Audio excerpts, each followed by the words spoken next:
संत रामपाल जी महाराज एक ऐसे महान संत जिन्होंने अपनी सतभक्ति, तत्व ज्ञान, करुणा और सेवा के बल पर समाज में नई मिसाल कायम की है। संत रामपाल जी महाराज की अगुवाई में उनके सभी सतलोक आश्रमों से समाज कल्याण के अद्भुत कार्यों ने समाज को सुनहरे भविष्य की एक नई उम्मीद दिखाई है। संत रामपाल जी महाराज से नाम दीक्षा लेने के बाद लाखों लोगों की लाइलाज बीमारियां जैसे कैंसर, एड्स आदि ठीक हुई। संत जी के ज्ञान से प्रेरित होकर उनके अनुयायियों ने लाखों यूनिट रक्तदान किया। संत जी ने लाखों बहन बेटियों का दहेज मुक्त विवाह करवाया।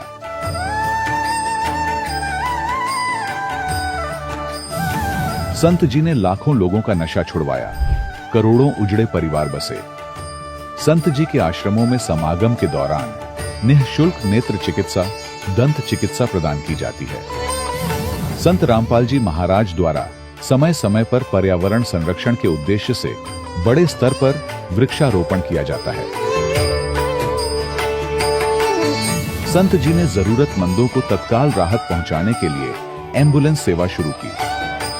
संत जी अपने अनुयायियों को देहदान के लिए प्रेरित करते हैं, जिससे मानवता की सेवा और चिकित्सा क्षेत्र में सुधार हो सके।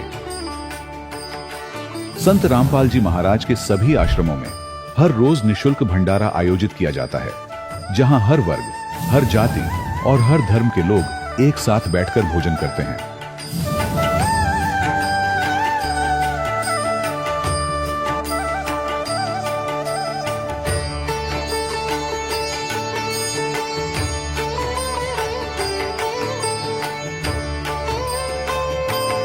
संत रामपाल जी महाराज के आश्रम में हजारों बुजुर्गों को सम्मान और प्यार के साथ जीवन जीने का अवसर मिलता है। उनके खाने, रहने और स्वास्थ्य की पूरी जिम्मेदारी संत रामपाल जी महाराज उठाते हैं। अनाथ बच्चों के लिए संत रामपाल जी महाराज के सभी आश्रम किसी वरदान से कम नहीं। यहाँ उन्हें शिक्षा, संस्कार और भविष्य के लिए बेहतर अवसर प्रदान किए जाते हैं। चाहे बाढ़ हो, भूकंप या महामारी, संत रामपाल जी महाराज और उनके अनुयायी हमेशा ही जरूरतमंदों के लिए सबसे आगे खड़े रहते हैं।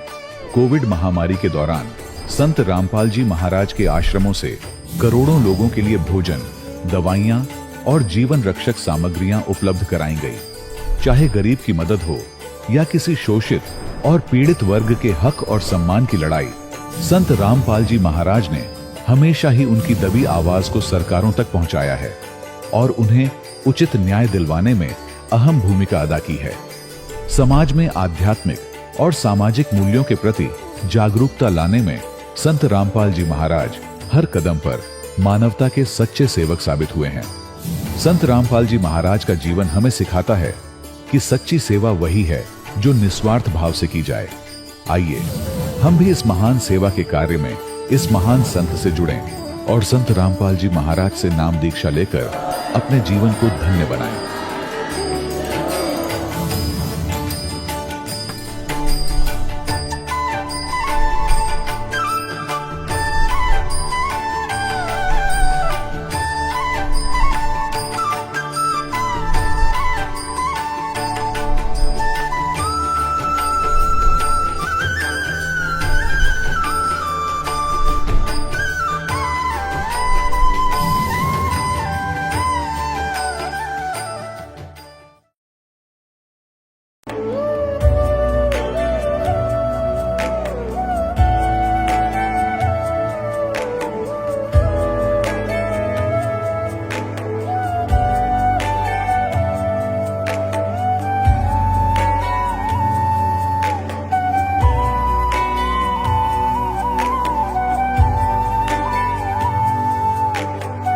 पूर्ण परमात्मा पाप कर्म दंड को भी काट सकता है। अभी तक जिस भी संत व महापुरुष से मिले, उन्होंने यही बताया कि पाप कर्म फल भोगने से ही समाप्त होगा। वो प्रभु कौन है जो पाप कर्म को काट देता है, वो काल के बंधन से छुड़वा देता है। उसका क्या नाम है, पूजा की विधि क्या है?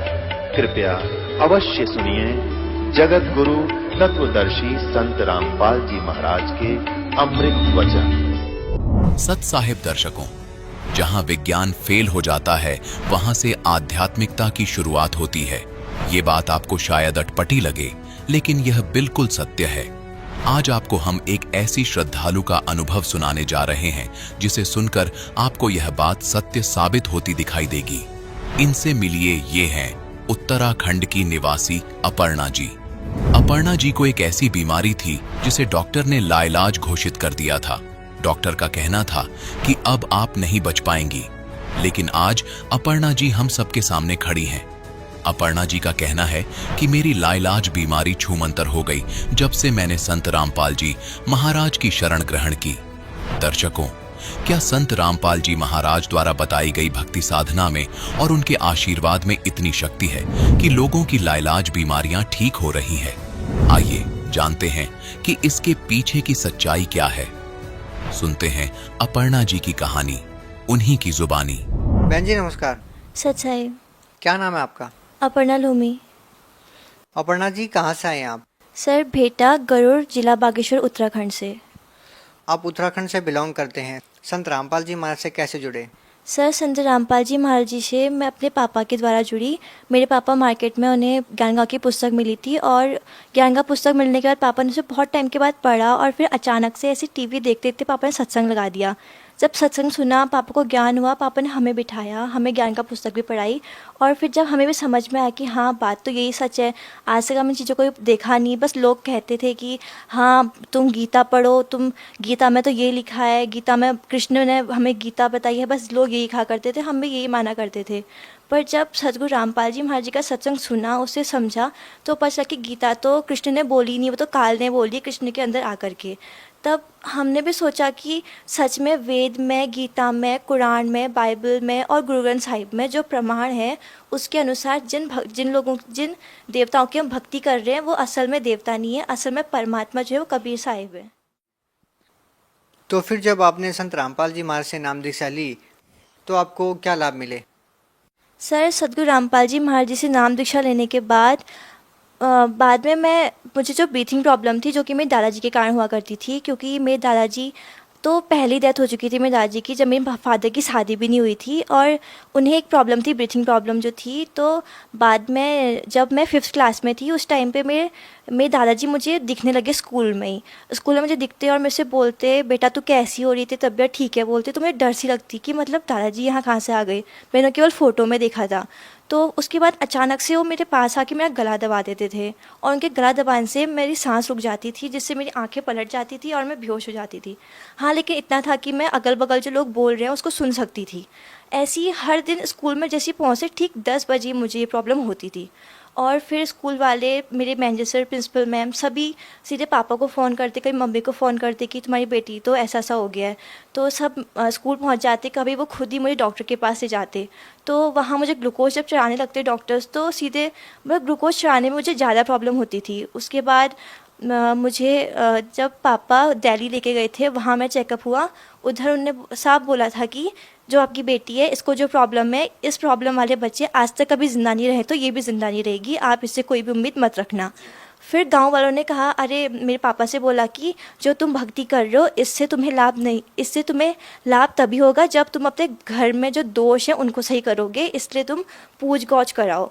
तो गांव में बहुत थे, उनके पास ही लेके गए। तो उन्होंने कहा कि पापा से कि तुम्हारे पापा आ गए हैं और वो बोल रहे हैं कि जैसे वो शास्त्री थे, तो उन्होंने कहा था कि मुझे तुम जलाना मत, अग्नि मत देना, और उन्हें एक ऐसे गड्ढा घर के नीचे ही खना था, कहा था कि मुझे इसमें घसीट के जाना, उसमें कहना डाल देना, मैं बस तुम्हारे घर की रक्षा करूँगा। तो वो आ गए और बोल रहे हैं कि मेरे लिए समाधि बनाओ और चांदी का मेरी मूर्ति बना के उसको स्थापना करो। पापा ने कहा ठीक है, पापा ने वो भी किया, पर कुछ दिन तो लाभ हुआ, उसके बाद फिर वो लाभ बंद हो गया। तो हमारे वहीं एक मुस्लिम है, उनसे भी ताबीज़ पहनी, उनने भी कुछ पानी वगैरह पिलाया, उससे 2 दिन लाभ हुआ, फिर वो भी बंद। वहीं दूसरी तरफ मेरे पापा बहुत ज़्यादा शराब पीते थे और घर में आके हमेशा डांटते रहते थे मम्मी को भी। हमसे उतना तो नहीं बोलते थे, लेकिन मम्मी को बहुत डांटा करते थे, खाना खाने भी नहीं देते थे। साथ में भाई को भी आर्थराइटिस की प्रॉब्लम थी, वो स्कूल पहुँचता, घर में भी उसके अचानक हाथ पैरों में दर्द स्टार्ट होता, उसके बिल्कुल पैर चिपक जाते थे, सांस भी नहीं ले पाता होता था, उसके लिए कितने प्रॉब्लम्स, मतलब हर डॉक्टर के पास गए होंगे, सब ने कह दिया बाहर दिखाओ, यहाँ कोई उसका इलाज नहीं हुआ। फिर जब हल्द्वानी लेके गए, वहाँ प्रकाश पंच डॉक्टर हैं, उन्होंने बताया कि इसको तो आर्थराइटिस की प्रॉब्लम है। उसको हर 21 डेज़ के बाद इंजेक्शन लगते थे और अचानक से इंजेक्शन आने में बंद हो गए थे। पर डे उसको 2 टाइप्स की डोज खानी होती थी। और जब उसने अचानक, जब हम उसके बाद जब पापा को ज्ञान का पुस्तक मिली, हमने सत्संग देखा, परमात्मा का ज्ञान समझा। पापा हरिद्वार जा रहे थे, लेकिन अचानक पापा का दिमाग बदला। पापा ने कहा हरिद्वार नहीं, हरियाणा जाके आता हूँ। पापा हरियाणा गए, बरवाला सदगुरु रामपाल जी महाराज जी की शरण में गए। पापा ने वहाँ से नाम दीक्षा ली और पापा ने वहाँ ये सोच के नहीं गए थे कि मेरे बच्चे सही हो जाएंगे, यहाँ से कुछ लाभ होता होगा। पापा बस ये सोच के गए थे कि यहाँ तो आध्यात्मिक ज्ञान मिलता है, मैं ज्ञान प्राप्त करता हूँ। ज्ञान प्राप्त किया और उसी दिन से हमको कोई प्रॉब्लम आज तक दोबारा कभी भी नहीं हुई है। मेरे घर में कभी एक दवाई की गोली तक नहीं आई है किसी के लिए भी।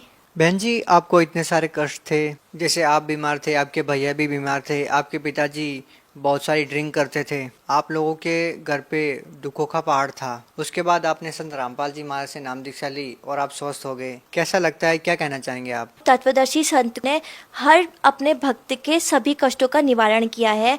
जो ऐसी बीमारियां जो कि डॉक्टर्स जिस पे हाथ छोड़ दे, बोल दे कि भाई इसको तो मरना ही है, और उसको तक अगर ठीक कर सकते हैं। और मेरी दादी थी, वो मतलब जस्ट गाड़ी में ऐसे बैठती थी, वो वॉमिटिंग स्टार्ट कर देती थी और उत्तराखंड से हरियाणा जाने तक उनको एक बार भी वॉमिटिंग्स नहीं हुई, वरना हल्द्वानी जाने तक भी उनको ब्लड की और वॉमिटिंग्स होती थी। मतलब संत रामपाल जी महाराज जी की कृपा ऐसी है कि मेरी 99 ईयर्स की एक दादी थी और दूसरी दादी मेरी 95 अबव थी। उन दोनों की ही प्रॉब्लम्स परमात्मा ने बिल्कुल सही कर दी। सदगुरु रामपाल जी महाराज जी की ऐसी दया है। तो क्या ऐसा कोई संत जो ये सब चीज़ों को दूर कर सकता है, वो कोई गलत काम कर सकता है, जिसने गीता वेद के सभी के अनुसार बिल्कुल सही भक्ति बताई है? अगर किसी को विश्वास ना हो तो खोल के देख सकता है कि सदगुरु रामपाल जी महाराज बिल्कुल भी गलत नहीं बोलते, बिल्कुल प्रमाण के साथ आपको बताते हैं सत्संग में। तो अगर वो गलत है तो वो आके बोल सकता है कि वो गलत यहाँ पे बता रहे हैं, लेकिन अगर वो गलत बोल ही नहीं रहे हैं, इसलिए कोई आ भी नहीं रहा है कि ये गलत है ऐसा कहने के लिए।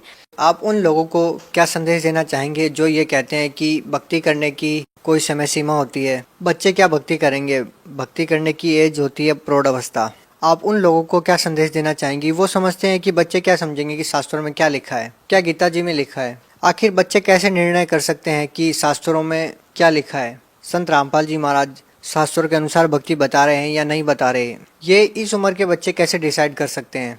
आप उन लोगों को क्या कहना चाहेंगी? सर, उन लोगों को जो ये सोच रहे हैं कि भक्ति करने की कोई एज लिमिट होती है, कि बचपन में भक्ति नहीं करते हैं या बुढ़ापा होएगा तभी हम भक्ति करेंगे, अभी तो हमारे काम करने के दिन है या पैसे कमाने के दिन है, उनसे मैं ये कहना चाहूँगी कि ऐसा कुछ नहीं होता है। जब हमें परमात्मा की शरण चाहिए, हमें मोक्ष प्राप्ति चाहिए, तो हमें सभी के सभी शास्त्रों के आधार पे भक्ति करनी ही होगी। जो भी शास्त्रों में लिखा है हमें समझना ही होगा।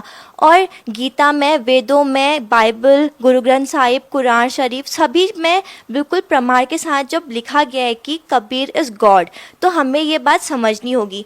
बच्चे हैं तो वो ज़्यादा शिक्षित होंगे, उन्हें एजुकेशन अच्छे से ली हुई है, तो उन्हें भी समझना चाहिए कि हमारे शास्त्रों में आखिरकार लिखा क्या है। केवल ये किताबें पढ़ के सब कुछ नहीं होता है, हमें अपने जो हमारे होली बुक्स हैं उनको भी पढ़ना ही होगा।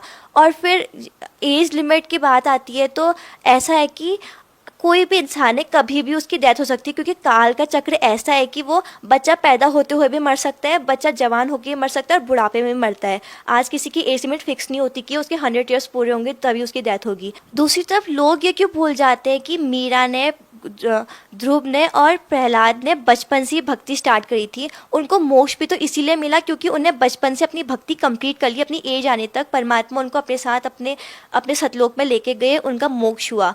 और क्योंकि आज के टाइम पे अगर हम बचपन से भक्ति नहीं करेंगे तो फिर इतनी एजुकेशन लेने का कोई फ़ायदा भी नहीं है। क्योंकि अगर हम एजुकेशन लेकर के अपने परमात्मा के ज्ञान, दिए हुए ज्ञान को, सूक्ष्म वेद को, गीता को, वेदों को नहीं पढ़ सकते, उनको नहीं समझ सकते, तो हमारी ये एजुकेशन बिल्कुल व्यर्थ है, हमें इसका कोई फ़ायदा नहीं है। क्योंकि अगर हम मान लो आज ही मर जाते हैं, हम बच्चे हैं, आज ही मर जाएंगे, तो फिर कहाँ आ रही है हमारी वो बुढ़ापे की एज लिमिट जब हमें भक्ति करनी है। तो फिर अगर अभी मर जाते हैं, नेक्स्ट नेक्स्ट जन्म में हमको फिर कोई योनि मिलेगी, उसमें हम भक्ति कर नहीं सकते। इसीलिए परमात्मा ने कहा है कि मानुष जन्म पाए कर नहीं रटे हरि नाम, जैसे कुआं जल बिना बनवाया क्या काम। आप लोग जैसा कि स्कूल कॉलेज में जाते हैं, आजकल के युवाओं का भगवान के प्रति कैसी सोच है, क्या सोचते हैं वो भगवान के बारे में, आप उन लोगों को क्या कहना चाहेंगे? सर मैं अभी स्कूल में पढ़ती हूँ, जब मैं अपने फ्रेंड्स को बताती हूँ कि असली भक्ति तो ये है, तुम कहाँ खाली इन झंझटों में पड़े हो कि तुम तो भूतों की पूजा करते हो, क्योंकि शास्त्रों में तो इनके बारे में कहीं नाम तक नहीं है, जिनकी तुम पूजा करो जैसे भुल्लू गोल्लू, तो पता नहीं कहाँ से इन लोगों को भगवान बना के ले आए यहाँ पर। और तो मेरे से बोलते हैं तू तो गाने नहीं सुनती, तो डांस नहीं करती, तो पिक्चर नहीं देखती, तो तेरी लाइफ तो बिल्कुल अधूरी रह गई, तो जिंदा कैसे है। तो मैं उनसे ये कहना चाहूँगी, गुरु नानक जी ने कहा है कि न जाने काल कब की कर डाले, किस फिर ढल जा पासावे, जिनाते सिर पे मौत फिर अगदी उनाओ केड़ा हासावे।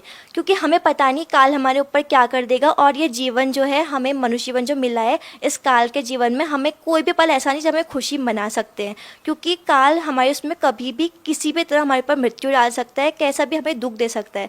तो अगर हम परमात्मा की भक्ति नहीं करेंगे तो हमारे ऊपर वो दुख ज़रूर आएंगे, और परमात्मा तो अपने बच्चों के दुख को अगर तलवार है तो उसको कांटे में बदल के उसे खत्म कर देते हैं।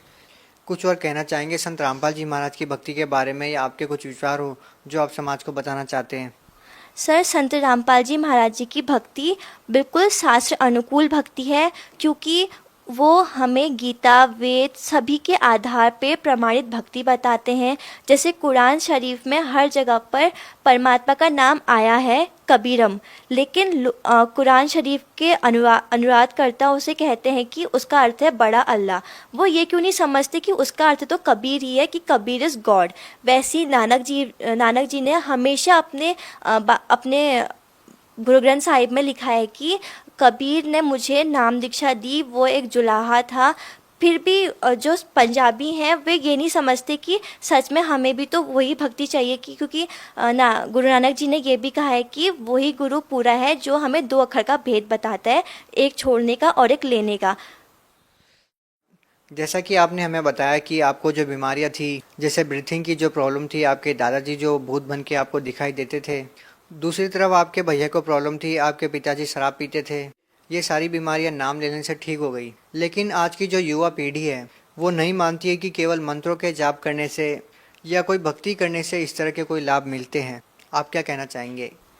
सर युवा पीढ़ी को तो अब समझना होगा कि कि मंत्रों का जाप करने से, संत रामपाल जी महाराज जी का दिया हुआ नाम जाप करने से है हमें बहुत सारे लाभ हो सकते, क्योंकि पहले हम भी इन बातों पे बिलीव नहीं करते थे सर। लेकिन मैं उन लोगों को गलत भी नहीं कह सकती जो ऐसा कह रहे हैं, क्योंकि उन्होंने आज तक कभी शास्त्र अनुकूल साधना करी ही नहीं है। वे आज तक उन गुरुओं के चक्कर में फंसे हैं जो उन्हें शास्त्र विरुद्ध भक्ति दे रहे हैं।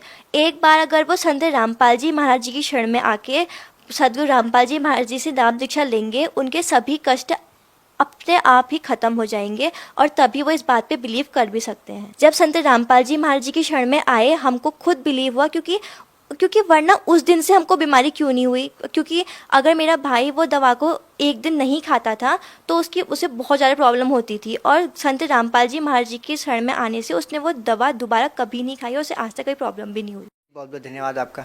सच्चाई। दर्शकों, अभी आपने सुने संत रामपाल जी महाराज से दीक्षा प्राप्त करके सुखी हुए भक्त के अनुभव। अब देखिए जगत गुरु तत्वदर्शी संत रामपाल जी महाराज के मंगल प्रवचन। तो पुण्यात्माओं, परमात्मा कहते हैं इस झूठे सुख को सुख है ये मान रहा मनमोद, ये सकल जबीना काल का, ये काल का आहार है सारा, और कुछ मुख में कुछ गोद। कितनी हवा में उड़ रहे थे वो। प्रत्येक आदमी ऐसे ही रहता है। एक छोटा सा व्यवसाय करने वाला ही फूला नहीं समाता, वो तो प्रधानमंत्री सतर मंत्री सतर के आदमी थे।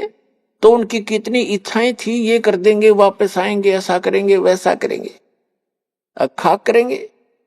अब कोई बिल्ली बनकर घूम रहा, कोई कुत्ता बनकर घूम रहा होगा, कोई गधा बन गया होगा, कोई कितना और दुर्गति में गंदी नाली का कीड़ा बनेंगे। तो अभी तक हमें पता नहीं था कि इसका कोई विकल्प है, कोई अल्टरनेट है। अब अल्टरनेट है, गारंटीड है, गॉड गिवन है। इस दास के पास प्राप्त है, कल्याण करा लो, और नहीं तो इस पर विवेचन करो।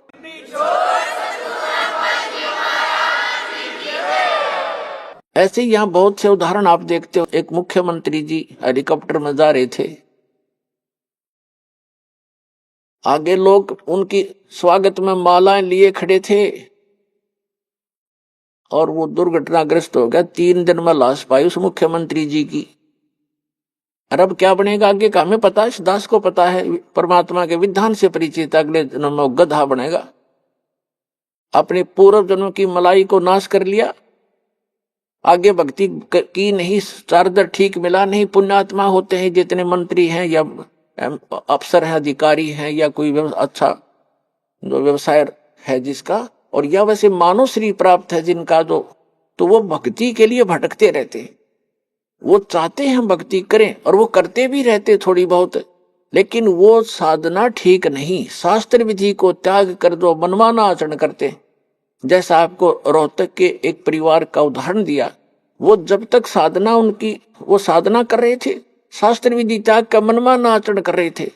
वो नकली गुरु था जो उनसे क्रियाएं करा रहा था, और उनको ये भ्रम था कि तुम इन गुरु जी के द्वारा बताएगी साधनाओं से आप सुखी हैं।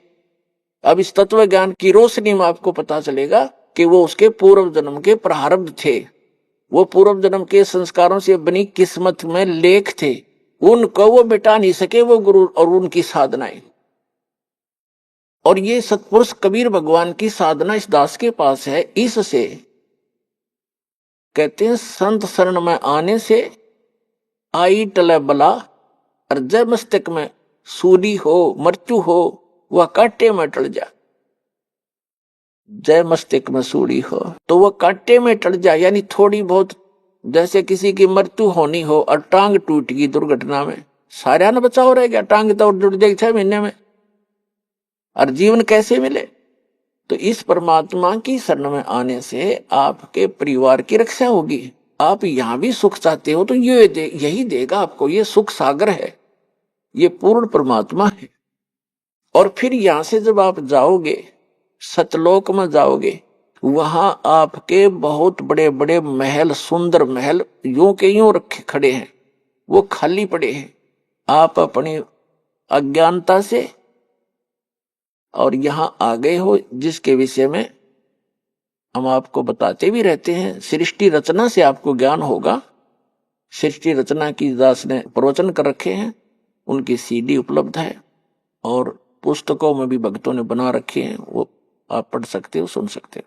तो वहां पर अपने सतलोक के अंदर आपके पूरे महल हैं, बहुत सुविधाएं हैं। जैसे आप यहाँ क्या देखते हो, जरा सा भी व्यक्ति रोजी रोटी से जिसकी सुविधा उभर जाती है, जैसे आम गरीब निर्धन व्यक्ति तो अपना हैंड टू माउथ होता है, उसने तो अपनी चारपाई और घर की व्यवस्था मुश्किल से पूरी होती है, तो एक झोंपड़ी हो उसी में संतुष्ट है।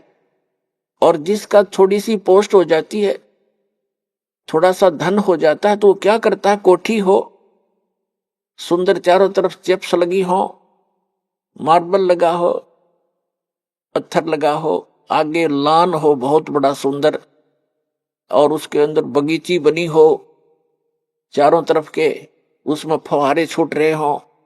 ये प्रत्येक की नीयत है कि जैसे इनमें मैं ठाठ लूं, और ठाठ खाक लेगा। या तो चाहे वो फुहारे भी ला ले और सारी कोठी भी बना ले और बड़ा एक फार्म भी बना ले, और अंदर टेंशन 20 उसका, उसमें धक्के खाओ फुहारे में, तब भी चैन से नहीं रह सकता। तो ये हमें क्यों ऐसा लाइक है, क्यों पसंद है? क्योंकि हम ऐसे स्थान पर रहा करते, वहां हमारी सुविधाएं ऐसी हैं। इसी की नकल इस काल ने कर रखी स्वर्ग में। जो यहां से देवता बनकर जाते हैं, उनको जैसे यहां अच्छे अधिकारियों को गवर्नमेंट अलॉट कर देती है कोठियां, तो ऐसे वहां अलॉट कर दिए जाते हैं आपको अलग अलग, लेकिन वहां पूंजी आपकी नष्ट होती है, आपका पुण्य अक्षीण होता है। तो वो सुविधाएं, उस सतलोक वाली सुविधा से स्वर्ग की, तो ये समझ लो उसके तुलना में वो कुछ भी नहीं है जो सतलोक में आपको सुविधा है। स्वर्ग में भी ऐसा ही है, मृत्यु होगी, पुण्य समाप्त होंगे, या फिर यहां होंगे। स्वर्ग के देवता भी गधे की योनि से स्टार्ट होते हैं। बताओ, खा कहिए स्वर्ग का राज्य और क्या इस पृथ्वी का राज्य, तो सतलोक के अंदर आपको ये सभी सुविधाएं उपलब्ध हैं। जैसे अभी तक ये नकली पंथ कबीर साहब की वाणी चुरा के और एक पंथ चला बैठे, कितने जीवों का नाश कर दिया। राधा स्वामी पंथ, जय गुरुदेव पंथ, और ये सच्चा सौदा सिरसा और जगमाल वाली पंथ, एक ये जनोद के अंदर बना हुआ है ताराचंद पंथ, ये भी उसी कुएं का जल है राधा स्वामी वालों का। तो ये क्या बताते हैं ऊपर कि प्रकाश ही प्रकाश है, चेतन ही चेतन है। वहां पर आत्मा ऐसे लीन हो जाती है जैसे बूंद समंदर में, वहां और कुछ है ही नहीं। ऐसे कबीर पंथी बताते हैं भगवान निराकार है, आत्मा उसमें जाकर मिल जाती है। एक ये जम्मू वाला थोड़ा चतुर व्यक्ति है, चतुरता दिखाई इसने। फिर बताते परमात्मा कहते हैं चोर चुरावे तुमड़ी गाड्डा पानी में, वो गाड्डा हुआ ऊपर आवे न सच्चाई छनी ना। यो रांजड़ी वाला जम्मू वाला जो मधु परमहंस है, इसने चतुरता दिखाई। कबीर साहब की वाणी में पढ़ लिया कि वहां हंस आत्मा का शरीर 16 सूर्य जितना प्रकाश है, उसने प्रकाश नोट कर लिया। तो उसने एक अलग से सिद्धांत पेश कर दिया मन घड़ंत के पहले परमात्मा ने एक शब्द उच्चारा, उस तो सफेद प्रकाश हो गया, उस प्रकाश में फिर परम पुरुष मिल गया, फिर वो सतलोक बन गया, अमरलोक हो गया। खाक चरा वही की हुई रहेगा, चेतन प्रकाश हो गया फिर। और आत्मा उसमें ऐसे घूमती है जैसे बिंदु टाइप में, जैसे मछली पानी में घूमती है जल में, ऐसी स्थिति सतलोक की बता रहा है ये जम्मू वाला रांजड़ी वाला मधु परमहंस। तो इनको कख भी पता नहीं भक्ति मार्ग का, इन्हें डबो दिया विश्व का विश्व। तो पुण्यात्मा सतलोक के अंदर ऐसी सृष्टि है, उसकी नकल कर रखी काल ने यहां पर, नकल डुप्लीकेट। अब देखो कोई भी व्यक्ति वृद्ध होना पसंद नहीं करता। अब एक लगभग 75 वर्ष की वृद्धा, और उसको मैंने कहा बुढ़िया चली तेरा सुन ली बात अर्जी तेरी, ने बोली तने बुढ़िया दिखू मैं, और जाड़ ने दांत उसके। मैं कहा भाई बुढ़िया कद दिखेगी, फिर मेरे समझ में नहीं आई। मैं तुझसे ज्यादा नहीं बोला, पर अपने मन में मैंने सोचा देख, वो हमें तो ज्ञान हो गया कि इस मन का स्वभाव है, क्योंकि ऐसे स्थान से आया है, ये बूढ़ा होना पसंद नहीं करता।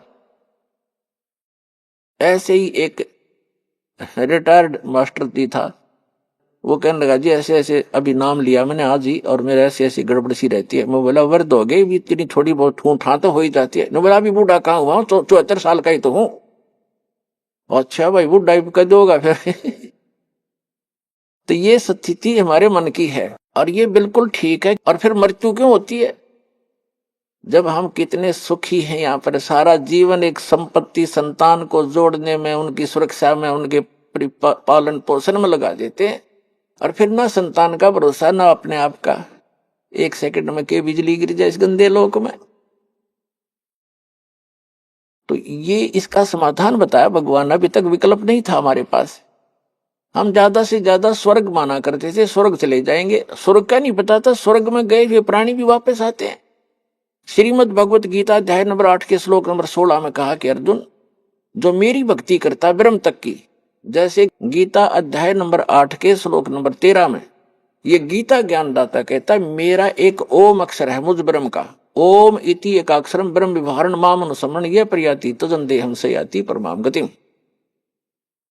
मुझ ब्रह्म का केवल एक ओम मंत्र है, नथिंग एल्स। इसके अतिरिक्त कोई मंत्र नहीं। ये और अटपट करते हैं ओम नमः शिवाय, ओम भगवते वासुदेव नमः, एवं नमः, ये बकवाद है सारी। ये मंत्र नहीं मोक्ष मार्ग, ये तो भांग है समझ लो, गेहूं के बीज के स्थान पर। तो ये कहता मेरा एक ओम मंत्र है, और इसका अंतिम श्वास तक जाप करता हुआ जो शरीर छोड़कर जाता है वो ब्रह्म मुझसे मिलने वाली, ओम से मिलने वाली परम गति को प्राप्त होता है। ओम से मिलने वाली परम गति कौन सी है? ब्रह्मलोक, क्योंकि ब्रह्म का मंत्र है ओम। गीता अध्याय नंबर 8 के श्लोक नंबर 16 में कहा है कि ब्रह्मलोक पर्यंत, ब्रह्मलोक में गए हुए प्राणी भी वापस पुनरावृत्ति में है, उनका फिर जन्म मृत्यु होता है। गीता ज्ञानदाता चौथे अध्याय के 5 और 9 श्लोक में, गीता अध्याय नंबर 2 के श्लोक 12 में, गीता अध्याय नंबर 10 के श्लोक नंबर 2 में गीता ज्ञानदाता कहता है कि अर्जुन तेरे और मेरे बहुत जन्म हो चुके हैं, तू नहीं जानता, मैं जानता हूं। इसे सिद्ध है कि ओम नाम का जाप करने वाले ब्रह्मलोक में गए, ब्रह्मलोक में के बाद भी जन्म मृत्यु में आए। और गीता ज्ञानदाता स्वयं कहता मेरे और तेरे बहुत जन्म मृत्यु हो चुकी है, तू नहीं जानता, मैं जानता। इसलिए गीता ज्ञानदाता 18वें अध्याय के 62वें श्लोक में कहता है कि अर्जुन तू सर्वभाव से उस परमेश्वर की शरण में जा जिसकी कृपा से तू परम शांति को और सनातन परम धाम को प्राप्त होगा। सनातन परम धाम शाश्वतम स्थानम, शाश्वत माने सदा रहने वाला, जिसका कभी क्षय ना हो, कभी नाश ना हो, वो स्थान, वो सत्यलोक है। उसको संत भाषा में सत्यलोक कहते हैं। सत्य का नाश नहीं होता, अविनाशी होता सत्य, वो सत्यलोक है। किसकी शरण में चला जा? गीता अध्याय नंबर 8 के श्लोक नंबर 1 में अर्जुन ने पूछा कि हे भगवान, गीता ज्ञानदाता से कि आप जी ने गीता अध्याय नंबर 7 के और श्लोक नंबर 29 में 29 में कहा है कि जो व्यक्ति जरा और मरण से छूटने का ही प्रयत्न करते हैं, जरा माने वृद्धावस्था और मरण माने डेथ, मृत्यु, जो जरा और मरण से ही छूटने का प्रयत्न करते हैं, यानी संसार की किसी वस्तु की इच्छा नहीं रखते, ते ब्रह्म तत्विदु कर्षणम अध्यात्म अखिल से कर्मम, वो सारे अध्यात्म से और सभी कर्मों से और तत्ब्रह्म से परिचित हैं। अब गीता अध्याय नंबर 4 के श्लोक नंबर 32 और 34 में 2 कंसेप्ट क्लियर किए हैं। एक तो ये किया है कि सच्चिदानंद घन ब्रह्म स्वयं आकर के वो परम अक्षर ब्रह्म अपने मुख कमल से तत्व ज्ञान बताता है, उसके अंदर उस परमात्मा के पाने की यथार्थ विधि होती है, उसको तत्व ज्ञान कहा है। चौथे अध्याय के 34वें श्लोक में कहा कि अर्जुन तू उस तत्व ज्ञान को जो complete God given complete spiritual knowledge है, पूर्ण परमात्मा परम अक्षर ब्रह्म के द्वारा दिया गया जो सच्चा ज्ञान है, वो तत्व ज्ञान है, उसको तू तत्वदर्शी संतों के पास जाकर समझ। उनको दंडवत प्रणाम करने से, कपट छोड़कर सरलता पूर्वक प्रसन्न करने से वो तत्वदर्शी संत तुझे उस तत्व ज्ञान का बोध कराएंगे, उपदेश करेंगे। अब 7वें अध्याय के 29वें श्लोक में गीता ज्ञानदाता कहता है कि जरा मरण मोक्षाय माम आश्रित यतन्ति ते, मेरे इस मार्गदर्शन का आश्रय करके कि तत्वदर्शी संतों की खोज कर लो।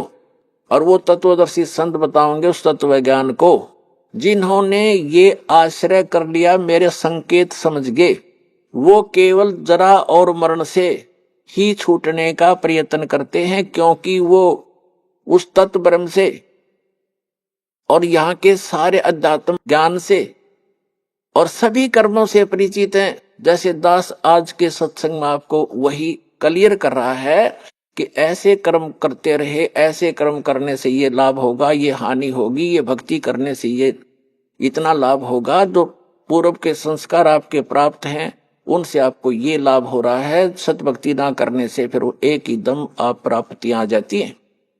और बहुत से प्रमाण भी आपको दिए।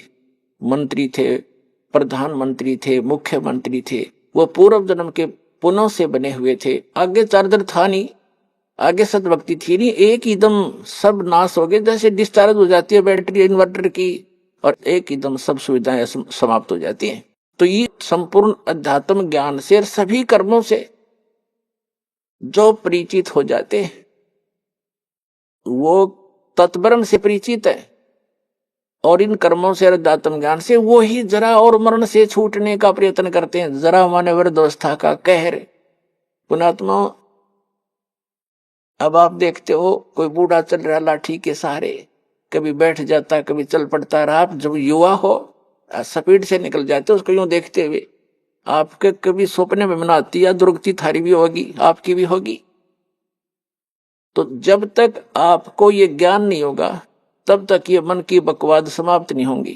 इस ज्ञान से 90% लगाम डल जाएगी मन पापी के। जो दास आपको बताने चाह रहा है, जो बेमतलब की रिश्वतखोरी, चोरी, हेरा फेरी ये करते फिरते सारा दिन झूठ बोलते हैं पेट के लिए, और 1 सेकंड का भरोसा नहीं कहाँ बिजली गिर जाए।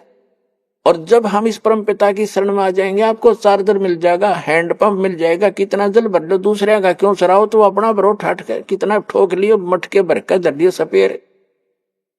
तो हम अविधिवत चलने से चोर उचक्के बन गए, और शास्त्र अनुकूल साधना करने से आपको यहां भी सुख देगा और वहां पहुंचावेगा आपको जो गीता ज्ञान दाता बता रहा है। अब बताएंगे आगे। अब गीता ज्ञान दाता बता रहा है कि जो मेरा इस ज्ञान को आश्रय कर लेते हैं, तत्वदर्शी संत की खोज कर लेते हैं, उससे फिर उस तत्ब्रह्म की जानकारी हो जाती है। तत्ब्रह्म, उस परम अक्षर ब्रह्म की, उस परमात्मा की, जिसमें 18वें अध्याय के 62वें श्लोक में जिसकी शरण में जाने के लिए गीता ज्ञानदाता कह रहा है,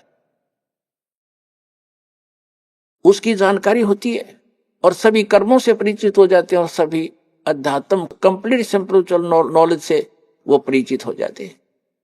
तो केवल वो जरा और मरण से छूटने का प्रयत्न करते हैं। जैसे बाप दास ने उदाहरण दिया कि एक बुढ़िया 80 साल की, 75-80 वर्ष की, और मुंह में दांत नहीं, और उसको मैंने कह दिया बुढ़िया पीछे हो, दूसरी को आने दे, बहनों को ने बोली तने बुढ़ी दिखू मैं, वो तेरा गजब हो, 80 साल की जाड़ नहीं। ये बिल्कुल सही है, क्योंकि हम वृद्ध होना कति लायक नहीं करते और न ही हम मृत्यु पसंद करते, और ये दोनों डेफिनेटली होंगे, मृत्यु भी होगी और वृद्ध भी होंगे। तो पुण्यात्मा 8वें अध्याय के प्रथम श्लोक में अर्जुन ने पूछा गीता ज्ञान दाता से कि हे पुरुषोत्तम, क्योंकि उसको पुरुषोत्तम मान रहा था, वो श्री कृष्ण मान रहा था कि श्री कृष्ण ये ज्ञान दे रहा, लेकिन श्री कृष्ण के अंदर यू काल बोल रहा था गीता ज्ञान दाता। उसने पूछा कि किम तत्ब्रह्म, किम अध्यात्म, किम कर्म पुरुषोत्तम। तो उसने पूछा कि वो तत्ब्रह्म क्या है जिसको जानकर, और क्या वो अध्यात्म ज्ञान है, उसके विषय में गीता ज्ञानदाता 8वें अध्याय के 3रे श्लोक में कहता कि वो परम अक्षर ब्रह्म है। वो परम अक्षर ब्रह्म है, गीता ज्ञानदाता से अन्य है वो भगवान, जो सर्व सुखदायी है, सर्व पाप नाशक है, और जो शाश्वत स्थान प्रदान कराने वाला है। इसलिए 18वें अध्याय के 62वें श्लोक में कहा कि अर्जुन तू सर्वभाव से उस परमेश्वर की शरण में जा, उसकी कृपा से ही तू परम शांति को और सनातन परम धाम को प्राप्त होगा। अब गीता ज्ञानदाता ने तो 8वें अध्याय के 13वें श्लोक में अपनी साधना बता दी कि मुझ ब्रह्म का केवल एक ओम अक्षर है। ओम इति एकाक्षरम ब्रह्म व्यवहारण माम अनुसमरण ये प्रियाति तजन देहम स याति परमाम गतिम। अब उसने स्पष्ट कर दिया कि मेरा तो एक ओम मंत्र है मुझ ब्रह्म का, और ओम से क्या मिलता है ब्रह्म लोक। 8वें अध्याय के 16वें श्लोक में बता दिया कि ब्रह्म लोक पर्यंत, ब्रह्म लोक में गए हुए प्राणी भी पुनर्जन्म के अंदर हैं। वो शाश्वत स्थान नहीं हुआ जहां जाने के बाद वापस नहीं आना पड़ता। 15वें अध्याय के 1 से लेकर 4 श्लोक में श्रीमद् भगवत गीता में कहा है कि अर्जुन ये उल्टा लटका हुआ संसार रूपी वृक्ष है, जिसकी ऊपर को जड़ जो मूल है वो तो परम अक्षर ब्रह्म समझो, वो तो पूर्ण परमात्मा है, और नीचे को तीनों गुण रूपी शाखा है, रजगुण ब्रह्मा, सदगुण विष्णु, तमगुण शिव जी। और जो संत इस उल्टे लटके हुए संसार रूपी वृक्ष के सर्व भाग बता देगा, सब विभाग बता देगा, पार्ट्स ऑफ द ट्री, स वेदवित, वो वेद के तात्पर्य को जानने वाला है, अर्थात वो तत्वदर्शी संत है। 4थे अध्याय के 34वें श्लोक में कहा है कि उस तत्वदर्शी संत की शरण में जा, उनको दंडोत प्रणाम करने से, कपट छोड़कर प्रश्न करने से वो तत्वदर्शी संत तुझे उस तत्व ज्ञान का उपदेश करेंगे। उसकी पहचान बताइए 15वें अध्याय के प्रथम मंत्र में, जो उल्टे लटके हुए संसार रूपी वृक्ष के सभी छंद बता देगा, सब विभाग बता देगा, स वेदवित, वो तत्वदर्शी संत है। जब परम पूज्य कबीर परमेश्वर जी आदरणीय स्वामी रामानंद जी को सचखंड लेकर गए थे, फिर उनको वापस छोड़ा था, तब कहा था दोहू ठोर है एक तू भया एक से दो, और रामानंद कह हम कारणे तुम आए हो मगजो। तुम साहेब तुम संत हो, तुम सतगुरु तुम हंस, और गरीबदास तेरे रूप बिना और न दूजा अंश। तुम ही साहेब हो, परमात्मा हो, तुम ही सतगुरु हो, सच्चा ज्ञान मालिक आपके पास ही है। इस विश्व में किसी के पास सच्चा ज्ञान नहीं है, आप सतगुरु हो। तुम साहेब तुम संत हो, एक संत, संत माने सीधा, संत सोए जो सीधा चले, सब बकवादें छोड़ दे, यहाँ की सब बुराइयों से हट करके अपना जैसे मालिक दे उसमें विश्वास, उसी में गुजारा करे। संत सोए जो सीधा चले। तुम साहेब तुम संत हो, तुम सतगुरु तुम हंस, यानी सब बुराइयों से बचे हुए एक सच्चे हंस, सच्चे भक्त भी आप ही ने भूमिका की है। तुम साहेब तुम संत हो, तुम सतगुरु तुम हंस, और गरीबदास तेरे रूप बिना और ने दूजा।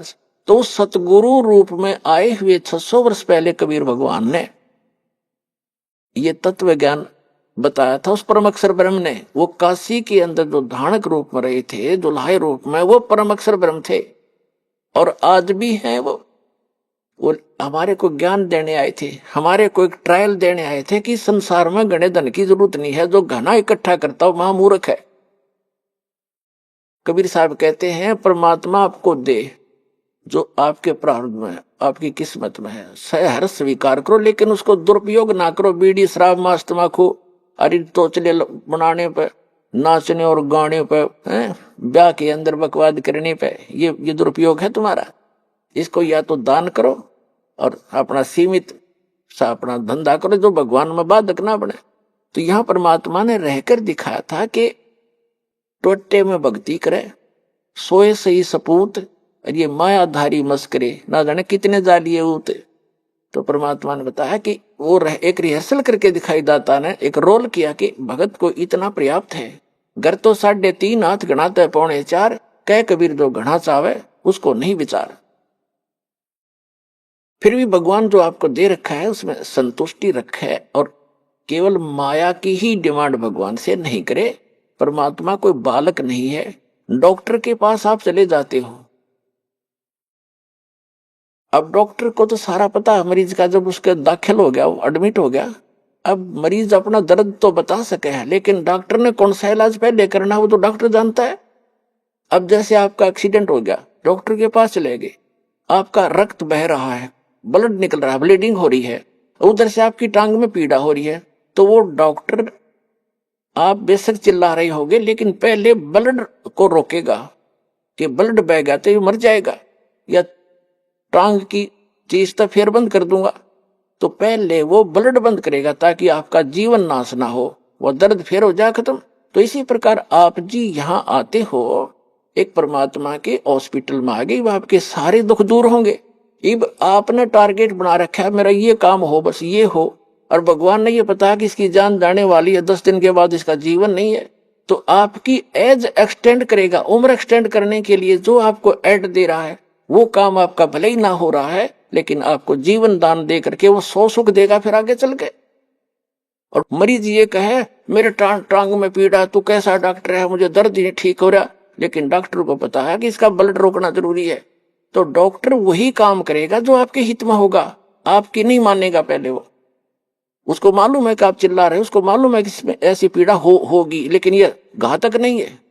तो छोटे मोटे जो कष्ट आपको यहाँ आने पर भी हो रहे हैं, किस जैसे कई तो ऐसे हाथी ठीक हो जाते, कुछ ही को अभी वो राहत नहीं मिल रही है जो वो डिमांड लेकर आते हैं। उसका कारण क्या है कि आपका जीवन नाश होने वाला होगा निकट भविष्य में, और परमात्मा आपको एक्सटेंड करेंगे, पहले वो ठीक करेंगे आपका, फिर आप पे सारा सुख होता चला जाएगा, जीवन भी मिलेगा, भक्ति भी होगी, सारा सुख भी यहाँ का जो चाहिए वो भी देगा।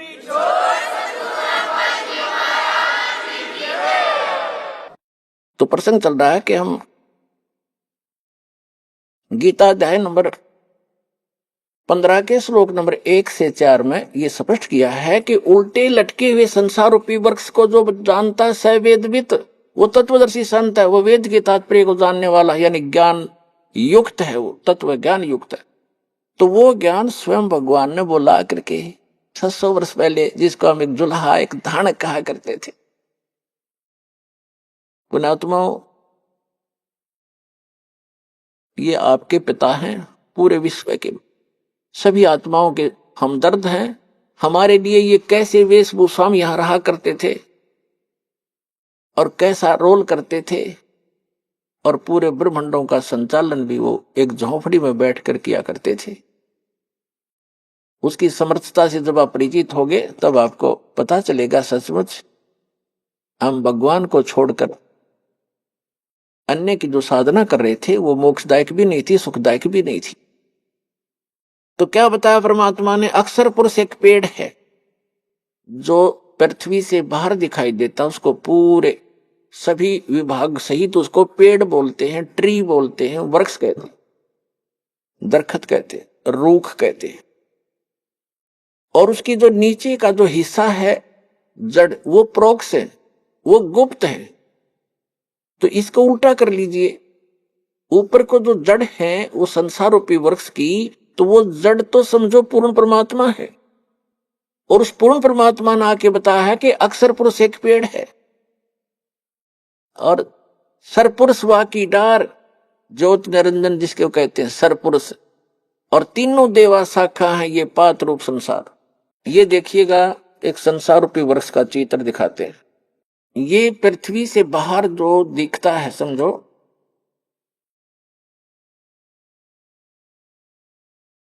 ये जो इतना है ये देखिएगा, ये स्थिति है वृक्ष की, पेड़ की।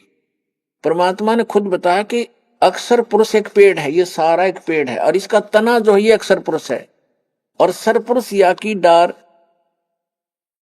और तीनों देवा शाखा हैं ये पात रूप संसार। आप जी यहां पर हैं नीचे, ये अक्षर पुरुष तो समझो एक तना है ये इस पेड़ का, और इससे एक मोटी डार निकली है वो सरपुरुष है, ये सरपुरुष है जिसको ब्रह्म कहते हैं, ब्रह्म। और ये तीनों देवा, इसके तीन पुत्र हैं, इसकी तीन शाखाएं हैं, रजगुण ब्रह्मा जी, सतगुण विष्णु जी, तमगुण शिव जी, और पात रूप संसार। अब ये तो उस परम पिता ने आके बता दिया कि अक्षर पुरुष एक पेड़ है और निरंजन वा की डार, ये सरपुरुष वा की डार, और तीनों देवा शाखा है ये पात रूप संसार। तो ये जड़ कौन है ये बताने के लिए दास को भेजा है कि ये जड़ जो है ये परम अक्षर ब्रह्म है इस संसार रूपी वृक्ष की। और वो परम अक्षर ब्रह्म कौन है? अनंत कोट ब्रह्मांड का एक रति नहीं भारे, ये सतगुरु पुरुष कबीरे हैं कुल के सिरजनहारे। अभी आपने सुने संत रामपाल जी महाराज के मंगल प्रवचन। आइए अब सुनते हैं संत रामपाल जी महाराज से नाम दीक्षा लेकर सतभक्ति करके अद्भुत लाभ प्राप्त करने वाले अनुयायी के विचार। दर्शकों, मनुष्य अपने जीवन में कितनी भी दौलत शोहरत हासिल कर ले, लेकिन जब उसके ऊपर शारीरिक समस्या दस्तक देती है तो पैसा और दौलत भी कुछ नहीं कर पाता। दर्शकों, ऐसी ही कहानी थी मध्य प्रदेश के रहने वाले विजयपाल सिंह जी की। विजयपाल जी खुद एक कॉलेज संचालक थे और ये सभी देवी देवताओं की पूजा में लीन रहते थे। विजयपाल जी को अपनी भक्ति पर तब संदेह हुआ जब इनके भाई को ब्रेन ट्यूमर हो गया और डॉक्टर ने कह दिया कि अब तो केवल भगवान ही आपके भाई को बचा सकते हैं।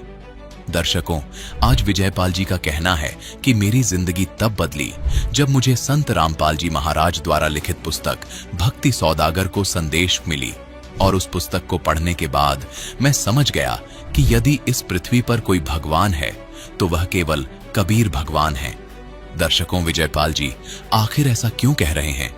आखिर संत रामपाल जी महाराज द्वारा लिखित पुस्तक में इन्होंने ऐसा क्या पढ़ा, और क्या संत रामपाल जी महाराज से नाम दीक्षा लेने के बाद इनके भाई का ब्रेन ट्यूमर ठीक हो गया? आइए जानते हैं इसके पीछे की सच्चाई क्या है। सुनते हैं विजयपाल जी की कहानी उन्हीं की जुबानी। जी नमस्कार। नमस्कार सर। क्या नाम है जी आपका? विजयपाल सिंह नरवरिया। विजयपाल जी कहाँ से आए हैं आप? मैं भिंड मध्य प्रदेश से आया हूँ। सर क्या करते हैं आप?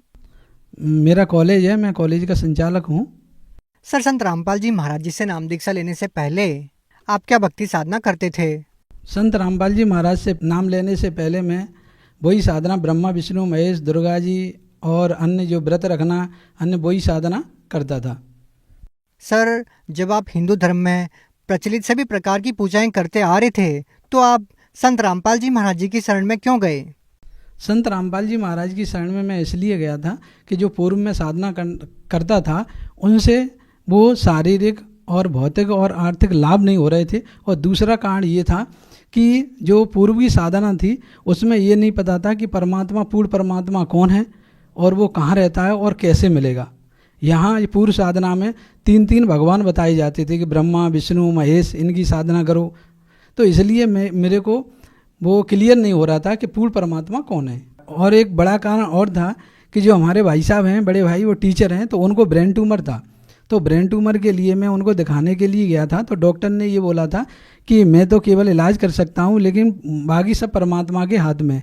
इसलिए मेरे को परमात्मा की खोज थी। इसलिए मैं उसी दौरान मेरे को संत रामपाल जी महाराज जी के अनुयायी हैं हमारे गांव के ही, तो उन्होंने भक्ति सौदागर को संदेश पुस्तक दी थी। तो उस पुस्तक को पढ़ करके मैं संत रामपाल जी महाराज के आश्रम गया और नाम दीक्षा ली।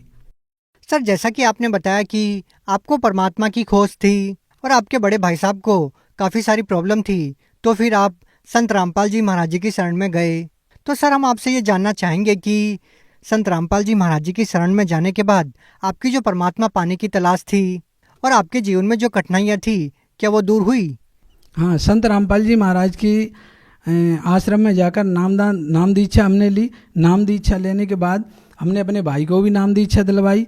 सर जी, वो हमारे बड़े भाई हैं, तो उनको ब्रेन ट्यूमर था। तो ब्रेन ट्यूमर के लिए हमने पहले आगरा उनको दिखाया, आरसी मिश्रा जी के यहाँ पर। फिर उसके बाद उन्होंने उनकी जांच की। जांच करने पर उन्होंने कहा कि इसका टेस्ट होगा। टेस्ट करवाने के बाद फिर जब रिपोर्ट आई तो फिर हम उनको लेके गए वहाँ पर दिल्ली एम्स हॉस्पिटल में।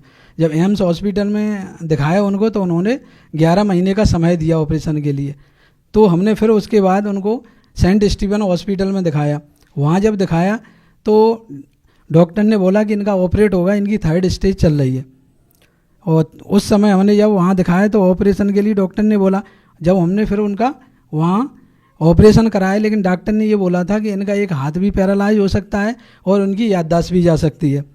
तो उस ऑपरेशन कराने के समय ही उसी दौरान संत रामपाल जी महाराज जी के शिष्य हैं, वो पुस्तक लेके आए अपने गुरुजी की भक्ति सौदागर को संदेश, और उस पुस्तक को उन्होंने हमको दिया और उन्होंने बोला कि आप इस पुस्तक को पढ़ो और उस संत रामपाल जी महाराज से नाम दीक्षा लो, तो आपके ये रोग हैं वो अपने रोग खत्म हो जाएंगे और भी जो समस्याएं आपकी सारी समस्याएं खत्म हो जाएंगी, क्योंकि ये शास्त्र विधि अनुकूल साधना है। तो संत रामपाल जी महाराज की दया से आज वो बिल्कुल स्वस्थ हैं और नाम दीक्षा लेकर भक्ति कर रहे हैं वो। फिर दूसरा लाभ हमको ये हुआ कि जब मैं वहाँ से आया, हॉस्पिटल से आया था दिल्ली से, तो मेरे को पेन होता था थोड़ा थोड़ा इसमें राइट लेग में। तो उसके बाद जब मैंने यहाँ पर इलाज कराया, डॉक्टरों को दिखाया, तो उन्होंने ये कहा आपको साइटिका की प्रॉब्लम है। और तो मैंने राजस्थान में भी फिजियोथेरेपिस्ट को दिखाया, अपने भिंड में भी दिखाया, और उसके बाद फिर मैंने आगरा दिखाया न्यूरोलॉजिस्ट को। फिर उसके बाद यहाँ पर हमने ग्वालियर में न्यूरोलॉजिस्ट हैं SL सेंगर जी, उनको भी दिखाया। तो फिर उन्होंने ये कहा कि आपको ऑपरेट कराना पड़ेगा। तो मैंने क्या उसी दौरान फिर संत रामपाल जी महाराज जी से प्रार्थना लगाई कि गुरुजी हमारे साथ ऐसा ऐसा हो गया है और मेरे डॉक्टर बोल रहे हैं कि आपको ऑपरेट करना पड़ेगा। तो जब मैं आश्रम में जाके प्रार्थना लगाई तो गुरुजी ने कहा पर परमात्मा दया करेंगे। तो वो भी हमारी जो बीमारी थी वो भी आज बिल्कुल ठीक है। फिर उसके बाद हमको पथरी हो गई थी हमारी किडनी में। तो पथरी हो गई थी तो बहुत भयंकर दर्द होता था उसमें। तो मैंने संत रामपाल जी महाराज जी से मैंने प्रार्थना की कि गुरुजी मेरे को पथरी हो गई है तो आप दया करें। तो गुरुजी ने कहा संत रामपाल जी महाराज ने कि परमात्मा दया करेंगे और सब ठीक हो जाएगा। फिर जब मैं बरवाला आश्रम से घर लौट करके भिंड आया तो फिर मेरे यूरिन के थ्रू वो जो पथरी थी वो निकल गई और मैं बिल्कुल ठीक हो गया। वो भी मेरे को लाभ हुआ। फिर और आए दिन लाभ होते ही रहते हैं। और आर्थिक लाभ मेरे को ये हुआ कि पहले मैं दूसरे कॉलेज में दूसरी संस्था में जॉब करने के लिए जाता था कि 5,000 रुपये मेरे को मिलते थे। लेकिन जब से मैंने नामदान संत रामपाल जी महाराज से लिया है तो परमात्मा ने मेरे ऊपर इतनी बड़ी दया की है कि आज मेरा खुद का कॉलेज संचालित है और DLED कॉलेज है और एक ITI कॉलेज है। संत रामपाल जी महाराज ने इतनी बड़ी दास के ऊपर दया की है।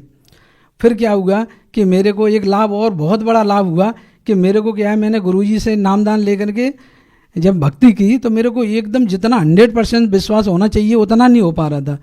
तो क्या है कि गुरुजी जब टीवी पे सत्संग करते हैं तो वो शास्त्रों में मिलान कराते हैं कि देखो जो मैं भक्ति शास्त्र विधि अनुकूल साधना करा रहा हूँ वो बिल्कुल शास्त्रों के अनुकूल है, आप देखो। और पढ़े लिखे जो हैं वो देख करके समझ सकते हैं कि वास्तव में संत रामपाल जी महाराज जो भक्ति विधि बता रहे हैं वो शास्त्र अनुकूल है।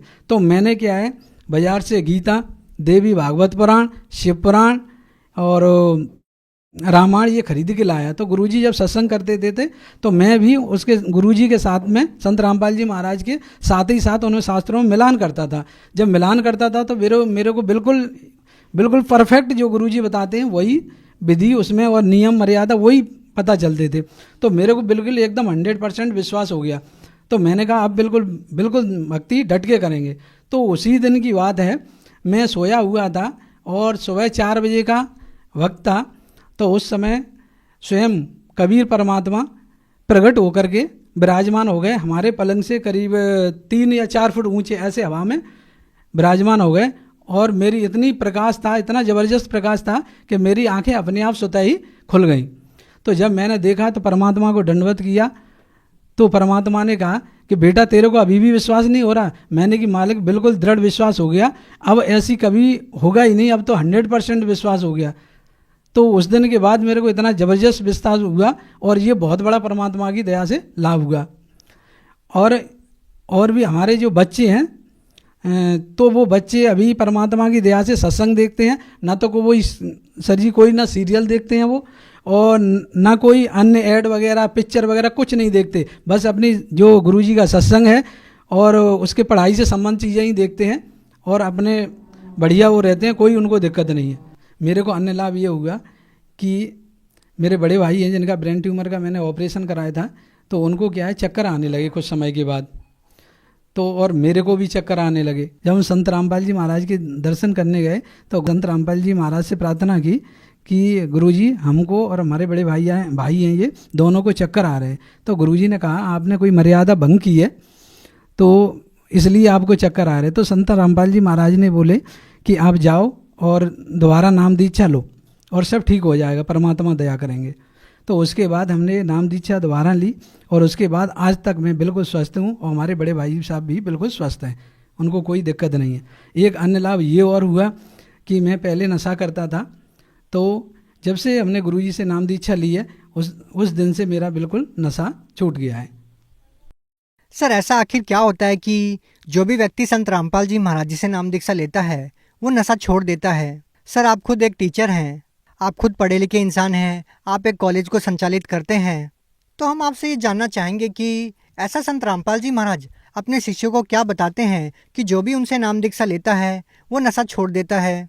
सर जी देखो क्या है, संत रामपाल जी महाराज शास्त्र विधि अनुकूल साधना बताते हैं जो हमारे शास्त्रों में वर्णित है। सर जी जब हम नशा करते हैं या कोई भी व्यक्ति नशा करता है तो वो नशा का आदी हो जाता है और इतनी आसानी से वो छोड़ नहीं पाता।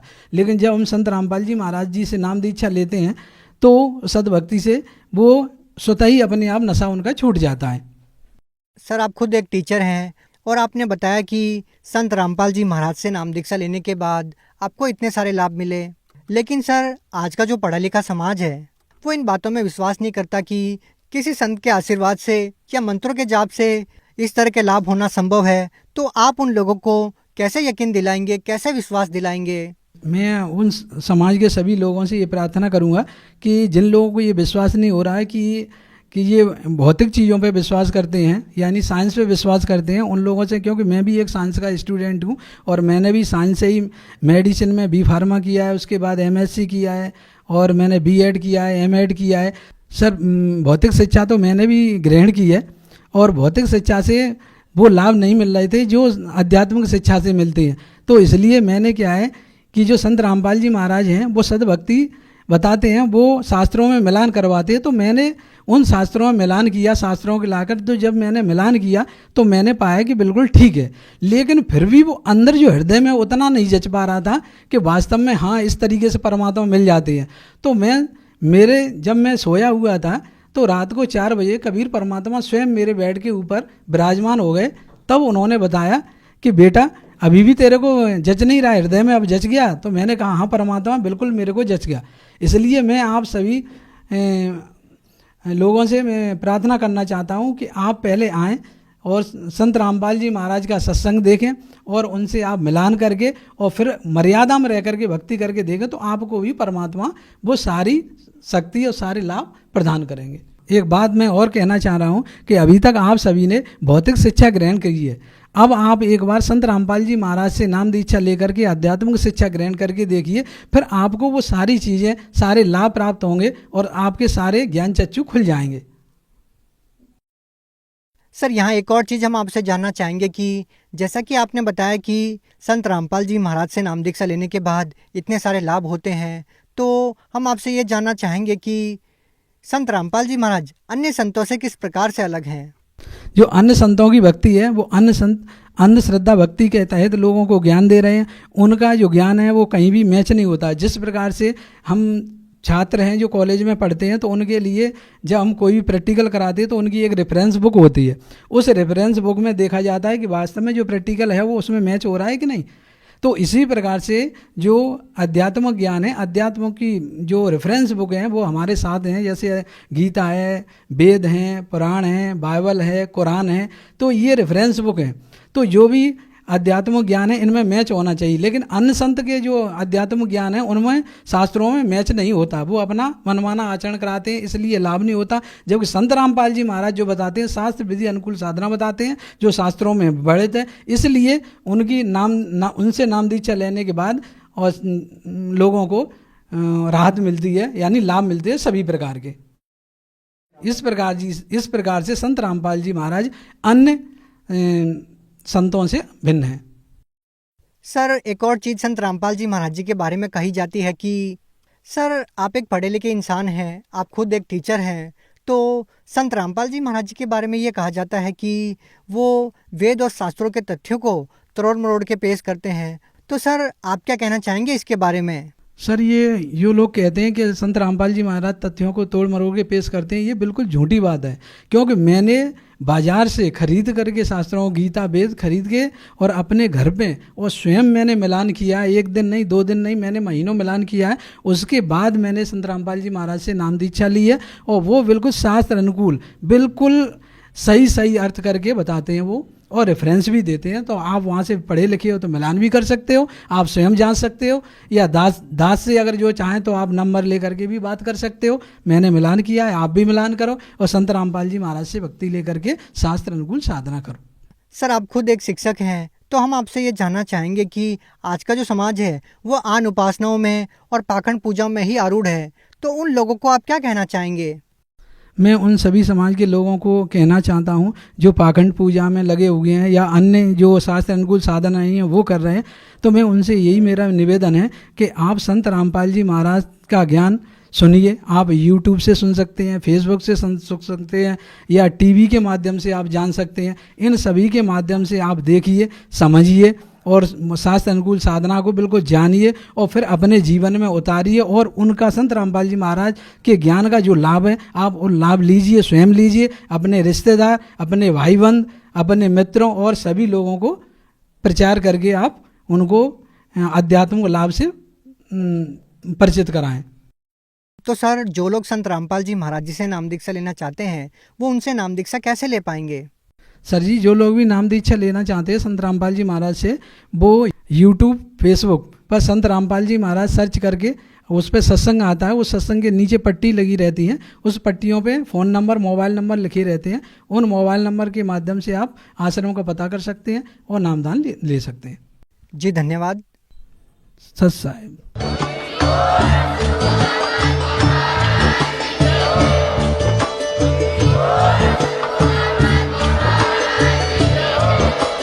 आप सुन रहे थे जगत गुरु तत्वदर्शी संत रामपाल जी महाराज जी के मंगल प्रवचन। अधिक जानकारी के लिए विजिट कीजिए हमारी वेबसाइट www.jagatgururampalji.org। संत रामपाल जी महाराज जी के शुभ आशीर्वाद से पूरे विश्व भर में 500 से भी ज्यादा नाम दीक्षा केंद्र हैं, जिन पर संत रामपाल जी महाराज जी द्वारा ऑनलाइन निःशुल्क नाम दीक्षा दी जा रही है। अपने नजदीकी नाम दीक्षा केंद्र का पता करने के लिए संपर्क करें 8222880541।